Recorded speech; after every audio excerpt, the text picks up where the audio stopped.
Di sini sedikit kita jelaskan tentang sejarah Danau Toba ya Bapak Ibu. Yeah. Jadi dulunya itu sebelum adanya Danau Toba itu dulunya yang ada adalah Gunung Purba atau Gunung Toba yang mengalami 3 kali letusan. Letusan pertama itu 840.000 tahun yang lalu yang terjadi di Porsea. Jadi ketika terjadinya letusan sehingga membentuk sebuah kawah selama beberapa puluh tahun dicurai air hujan sehingga membentuk sebuah danau. Lanjut letusan kedua 500.000 tahun yang lalu yang terjadi di Haranggau. Haranggau itu Kabupaten Semarang ya Bapak Ibu. Sama seperti letusan pertama, membentuk kawah selama beberapa puluh tahun dicurahi air hujan sehingga membentuk sebuah danau. Pada saat itu posisi masih terpisah ya Bapak Ibu. Lanjut letusan ketiga 74.000 tahun yang lalu, ini adalah letusan super vulkano, letusan yang paling dahsyat sehingga mempengaruhi populasi manusia hampir punah dan juga mempengaruhi iklim.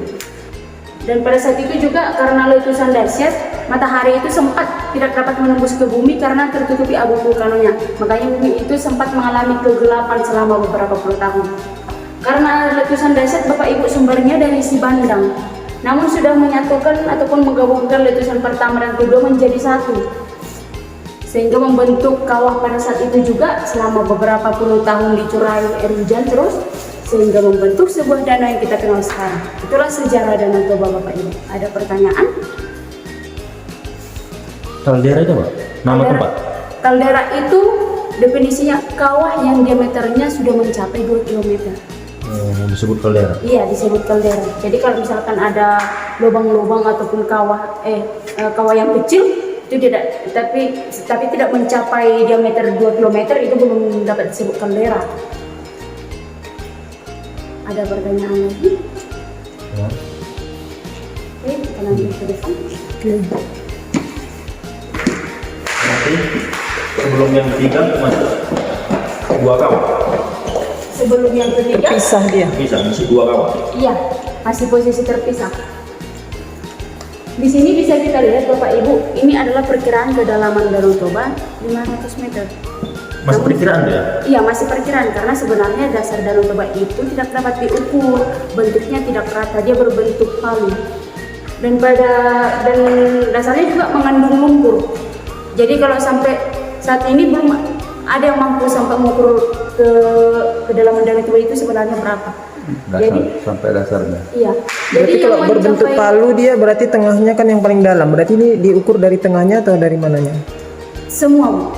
Makanya bisa kita tentukan kedalaman Danau Toba yang di kawasan Pangururan itu masih perkiraan kurang lebih 50 meter. Oh. Jadi karena tadi saya bilang berbentuk palu, yang paling dalam itu mulai dari kawasan Silalahi, Tongning, Simanindo menuju Tigaras dan Tawak menuju Parapat. Itu kawasan yang hampir mencapai 500 meter. Makanya terkait bencana yang tahun 2018 tenggelamnya kapal Sinar Bangun, salah satu faktor yang mempengaruhi mayat-mayat tidak dapat Sulit. ditemukan karena kedalaman sudah mencapai hampir 500 meter. Ini Kak, Yang ini Nah, itu? masih bukan yang merah ini di mana nih Kak? yang di Sungai Asahan. Asahan. Iya, pembawaan air Danau Toba Oh. yang berada di kawasan Porsea ataupun di Lebuti. Iya, iya, iya. Oh, jadi Danau Toba kesinilah keluarnya. Iya, Sigura-gura. Buka lagi Bang. Sigura-gura. Oh, masih dari sini juga ya. Masih di Ini Pulau Samosir. ini Pulau Samosir Ini danaunya. di Danau Toba. Oh. Untung lah cuma sampah. Iya. Oh, ini nggak nyambung ya Yang mana Pak? danaunya? Tidak, karena kan ada tanah ponggol. Oh, di sini Tanah Ponggol. Oh, itu tanah ponggol. Tanah Ponggolnya sikitnya. Ya sedikit ya Bang. Kalau di dalam peta ya sedikit. Tapi nyatanya juga kecilnya. Iyalah, tapi kan Berarti lebih. kita Kak, sekarang di mana ini? Di posisi Gunung Pusuk Bumi. Oh, jadi dia sumit ya. iya. Sebut ini. Oh iya, iya, oke, oke. Oke, kita Lanjut. lanjut ke panel nomor 2. Oh, dari sini Kak, ke Tanah Ponggol jauh Kak? Kalau dari sini tidak Dekat. terlalu. Tadi orang abang nggak lewat dari mana? Mana? Tele ya? Tele. Tele ya, tele. Oh, paling kurang lebih 25 menit lah. Balik lagi berarti? Tidak, jalan ke Tele. Jalan. Kita lurus. Tadinya kan belok kiri kan? Iya, iya. Maksudnya tadi lurus. Oke. Oke. Baik Bapak Ibu, di sini menjelaskan tentang gunung-gunung baru yang muncul, yang merupakan anak dari Gunung Toba. Karena Gunung Toba tadi sudah menjadi sebuah kawah Iya. dan membentuk sebuah danau. Setelah itu muncullah gunung-gunung baru, di antaranya yang pertama ada Gunung Sibandang. Gunung Sibandang ini tempat letusan ketiga tadi yang berada di Kabupaten Tap sebenarnya, tapi dia berhadapan dengan Sipinsu, Pulau Sibandang.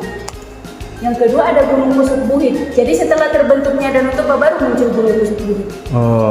Di luar Danau Tobanya. Itu muncul itu bisa dari mana ya? Apakah penumpukan batu-batu? Iya. Penumpukan batu-batu sama tanah. Pokoknya hasil muntahan lah. Itu yang membentuk. Karena kan nggak mungkin gunung kan nggak bisa beranak ya kan? Udah nggak tahu. Jadi Gunung Pusuk Buhit ini yang lebih tepatnya yang kita tempati pada saat ini. Dan yang ketiga ada Gunung Sipiso-Piso. Gunung Sipiso-Piso ini yang berhadapan dengan air terjun Sipiso-Piso langsung. Jadi bekas dapur magma Gunung Toba itu masih berbekas sampai detik ini, tepatnya di Gunung Pusuk Buhit. Ada kemungkinan untuk aktif kembali nggak? Sampai saat ini tidak ada, Bu. Memang aktif, tapi untuk letusannya sampai saat ini puji Tuhan belum ada. Karena setiap tahun kan ada badan peneliti. Ketika Walera itu masih tetap bekerja seperti saat ini, berarti posisi dapur mama itu tenang. Gitu. Tapi posisi tidur. Kalau aktifnya memang aktif terus. Aktif dengan artian mungkin dia untuk menembus mencapai apa itu masih jauh kan di bawah. Masih jauh. Dapurnya masih jauh. Karena terkait letusan pertama, kedua, dan ketiga itu berjarak sangat jauh dari 800 ke 500 ke 74 ribu. Jadi masih sangat jauh. Jadi salah satu yang membuktikan dapur mama itu masih aktif atau tidaknya adalah sebuah belerang. Karena ada yang belerang yang itu tanda-tandanya ya kalau ada belerang. Iya. Jadi sama kayak yang di Taput juga si Poholon ya, ada belerang juga di situ. Iya, banyak. Ada dapur mama di situ, sama seperti yang Sibayak juga dan Sinabung yang sering mengalami erupsi. Namun karena Gunung Toba disebut letusan super vulkano, tapi bukan menjadi faktor mempunyai anak yang di Gunung Sibayak sama Sinabung. Kita hanya sampai sebatas Gunung Sipiso-Piso. Jadi tadi mana?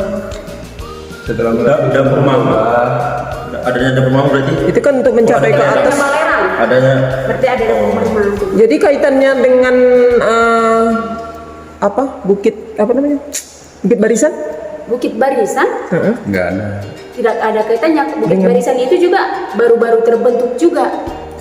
Nggak ada kaitannya dengan gunung apa Danau Toba ini muntahannya atau bagaimana? Oh, tidak ada. Itu hanya yang mempengaruhi hanya di kawasan Gunung Pusuk Buhit ini. Pusuk Buhit, terus yang atas tanah. Kalau yang ini tidak. Kita hanya di sini dapur mama. Karena kebetulan Gunung Toba itu mencapai sampai ke Pulau Sibandang kan, Bu. Kemudian memunculkan anak-anak Gunung Toba, ada 3, Sibandang, Pusuk Buhit sama Sipiso-Piso. Tapi bekasnya itu tepat berada hanya di Gunung Pusuk Buhit. Sebelum meletus Gunung Tobanya ada berapa tingginya? Sebelum meletus, Gunung Toba belum ada. Tidak ada, Pak. Diketahui berapa tingginya? Ketinggian yang penting tentunya pasti besar Gunung Purba karena mencakup Kabupaten Simalungun sama Kabupaten Taput. Karena mungkin waktu itu belum ada yang mengukur-ukur ya. Belum ada. Karena kalau selama ini yang kita ketahui kan Himalaya apa semua diketahui tingginya sekian-sekian gitu kan. Karena pada saat itu juga manusia masih Mongolia. Belum masih pada zaman itu masih manusia Mongolia. Berarti muntahan yang terciptanya cuma Gunung Buhit ini aja? Sama Sipiso-Piso. Yang ketiga ini Sibandang, Pusuk Buhit sama Sipiso-Piso. Hasil dari itu muntahannya 3 ini? Menghasilkan gunung baru. Iya. Menghasilkan. Selain yang paling utama, selain bukit-bukit yang lain ya, kayak Bukit Wolbu gitu, kayak Bukit Barisan. Pokoknya ada di urutan bentang alamnya yang terbentuk. Dan mana lagi? Jadi letusannya itu kalau nggak salah kan ada kalau Gunung Merapi itu gunung kan ada yang gunungnya meletus tektonik, vulkanik. Itu gempa, Bu. Tekto vulkanik. Kalau saya pernah baca kalau Danau Toba ini dia yang terjadi itu sekaligus tekto vulkanik.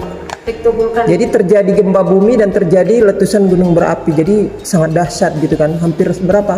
2.800 km pencapaian. Berapa bumi, Bang? Berapa bagian? Sepertiga. Sepertiga bumi ya katanya yang mencakup terkena. India, Asia. Makanya dia danau yang paling luas ya kan. Iya. Jadi letusannya kalau saya pernah baca itu dia letusannya itu tektovulkanik. Tektovulkanik pas sekaligus. Iya. Itu saya pernah baca seperti itu. Jadi dia memang luar biasa. Kalau ada yang meletus dia vulkanik, kan gitu aja kan. Ini tektovulkanik. Letusan